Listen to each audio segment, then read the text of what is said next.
Nice starts on either side. Kills going either way. Classic not able to get the overextension again towards that favorable spawn side of the map. Illy now really pressuring spawns. This is super aggressive, man. This is so aggressive from Illy. He's way forward. Luckily, his teammates still in those deep positions by that second hardpoint by Depot, so no one will be spawning out. Shotzzy making that front line look a little bit more dangerous, and there is a certain ferocity chance to the play now coming out of Dallas Empire that I like the look of this. This has got Game 5 written all over it early on if they can keep this going. Absolutely. In the same city, or setup, excuse me, that Illy was going for. Shotzzy tried the same thing. Cammy, though, very aware of the situation, but either way, on the first hill, 15 seconds isn't bad, right? Like, I think the average for both teams combined is maybe about 20 to 25, and if one team's able to get that chunk, that is great, and then if it's a team that has the spawns for next, even better. Empire about as perfect as it gets. Shotzzy, by the way, again was able to get to that sort of cutoff spot over by trains, and he's able to get at least one kill, and of course, the information to his team. Hey, these guys are coming up crates. You see the communication working perfectly. They knew exactly where to look, and that was a phenomenal first hard point for the Empire. Amazing to think that a phenomenal hard point only entails 33 points, but they got it done. Cammy just unable to make the break in from the rear. Big kill finally on the clay, but he really made him work for it, allowing for the reinforcements there of Cute to show up. Method now under the smoke coverage, just going to watch the cross. He's able to make his way in through the rear now as well. Stun lands, does connect with Cute and slow him down for the time being. Beautiful shots down range there with the M4. Will find the kill. Finally an open lane now to work with for Ultra to try to make the break and finally break the seal on the hardpoint score. As they have yet to make anything work out. Illy now getting involved. Kleenex trying to find the back entry, can't get it done. Cammy, though, however, has managed to make it in there. The final 20 seconds now, chance on Depot. Could well go the way of the Empire once again.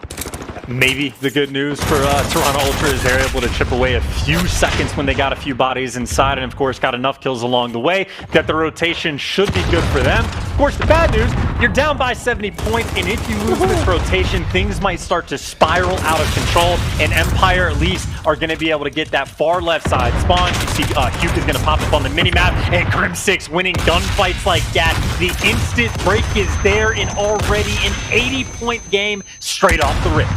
But Crim's going crazy, 12 and 3 overall. I mean, the same cannot be said. Ultra's getting slayed out of their minds right now. 1 and 10 for Classic, 4 and 10 for Bans. It ain't pretty, chance. It's not so attractive. I mean, what is really going on? What's the big failing point here for Toronto?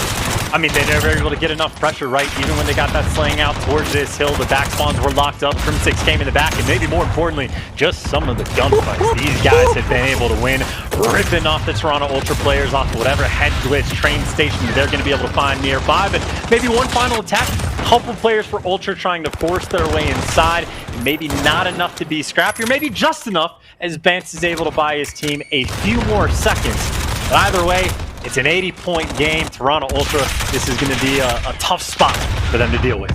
A very difficult comeback to mount, but now cargo containers control for Toronto Ultra, at least the two of them for now. But again, the opening crossfire there and the shots from Dallas Empire are going to whittle away the defenses slowly but surely. Kleenex is going to be up next, not a chance. Cut down before he can even get to the top of the boxes. Now Methods managing to get one on the rear, but it's not going to be enough. I mean, right now there is a divine purpose that drives Dallas Empire. The Emperor protects them as they surge forward. And they lock down that hardpoint, a clean break. Now only a few defenders left to deal with. Kleenex, though, battles his way forward as he managed to get a few more out of this. And the overextension immediately trying to get himself in towards the next hardpoint. But he does need a little bit of help to get it done. A nice win, but too many Empire players there, not able to get it done. And that was a huge fight for Toronto Ultra. And when I say huge, I mean difficult fight for them to get even just these, 30 seconds maybe they're able to pull up on this hill. But now the road gets more difficult going forward. Empire, this is a money hill. We saw their setup on P2 is nearly unbreakable. The Ultra were able to get inside for like 10 seconds. Now for the Ultra, down by 70 in this hill. If they do not get a break here, it might be time to call game that early. At what point can we throw the towel in? We can't do that in this game. Of course we will be seeing that too. Fitting. Method's now trying to make the break. The back warehouse, a fortress right now, and Dallas Empire have denied access every single step of the way. Classic, the first player to get a little closer, he's going to go down as well. Not a chance. They are kept at the gates as Shoot with a disgusting two-piece. That's his 5th kill in a row, 16 and 10 overall. Krim with the MP5, ringing shots out across the board, and Shoot with the immediate transition in the middle. We are going to see a decent amount of map coverage right now for Toronto Ultra, but chance, does it even matter?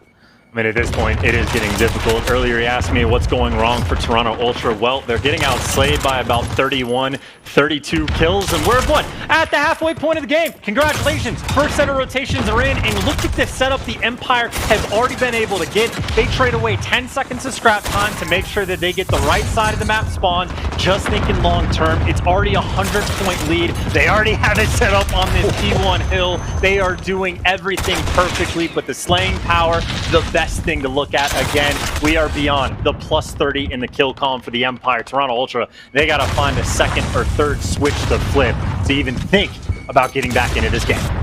I'd love to see the stats just for a moment, see how close we are to a potential burrito if you're picking up what I'm putting down. Shout out again to Chipotle for making that one happen. And boy, howdy. We're not doing too great. 22. Come on, Grim, step it up, brother. Man's got to eat. 8-21 for Classic. Oh boy, he's really having it. He's not exactly getting a lot of... Oh man, that was indicative of the entire map he's been having. Jesus! We're getting slammed in his face, man. It's a brutal look, and 8-22, he is feeling it right now.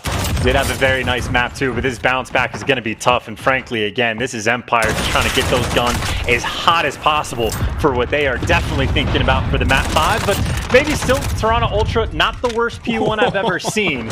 It's just so tough to get past these players. Yeah, this is what Destiny looks like. This is what Game 5 looks like for Dallas Empire. It is on the horizon, and they are dragging time towards it. Shotzzy now in the hard point. I mean, it's horrifying at this point. This is peak Empire. I mean, this is sailing the seven seas, taking everything from here to the horizon under their name just because they possibly can. Cami now. Toronto Ultra now in Classic. They're going to break in from the side. Possibility to get a bit of time here, but it doesn't even seem to matter. It seems like, again, this is almost like it's written in the stars, man. The COD gods have spoken, and there is nothing it feels like Toronto Ultra can do. Again, never ever say never. Chance hardpoint is a map mode where there's a mode type with games can really turn around. Comebacks are possible. You just have to keep the other team at the hardpoint, and you got to get it done. But at the 2-0 and climbing to 84, Dallas, this is an absolute slaughter. And it's just so tough. They're losing the 1v1s to get the scrap time in the hill. Crim6 on rotation has been able to pick up 4, and at least 3 of those he was effectively doing by himself. And, well, he does get dealt with, but you can see Toronto Ultra, actually, well, I take that back. Do have quite a bit of pressure pushed out. You got Classic right now that's trying to be the cutoff man, and Toronto Ultra have been able to stabilize this hill. Of course, they're going to have to do this maybe 3 or 4 times in a row, and they got to deal with Shotzzy on the flank who's able to pick up 2. And every single player taking their turn for a 2-piece Empire, just trying to run it out and beat him down and take him into the game 5. Illy! What a rampage this is! 4 kills! Where's the 5th? Give him the knife! Illy, you savage! You monster! I can't get any more. Classic finally gets it, but my. It is disgusting. It is ruthless aggression. Dallas Empire, a statement. I mean, if you're Toronto Ultra right now, I mean, for the last, like, 2.5 minutes, I'd be talking about search and destroy strats going into the final map. I'd just be thinking, like, all right, so what we're going to be doing for break, here's what we're going to be doing in these situations. This is a rough one. But Ultra, never say die. They're not out of this just yet. Cargo containers, once again, we saw the breaks from behind were great from the Dallas Empire. We do have number 9. Cami's going to be in control of Warehouse going forwards. The possibility for a decent string of moments here. They're all dead. That was it. Chance was like, this is it. That's one more kill. It's done. It is finished. Give us the game 5. Dallas Empire. What a statement. The quickest route to a game 5 I think we have seen from a gunrunner hardpoint. What was it? Incredibly close domination, and honestly towards the end, a pretty close search and destroy as well. The switch has been flipped for the Dallas Empire. The hardpoint, they have clearly taken some time, putting some work in on it. And just a fantastic game the whole way around. I mean, I'll try to do the math in my head real quick. Has to be, again, maybe plus 35, 40 kills just in the slaying column alone. It seemed like every single player on the Empire was winning every single one-on-one. And not even that, how many 2 pieces or 3 pieces do we see back to back to back from every single player taking turns from Dallas? And again, the guns for them now are as hot as they could possibly be for the map 5.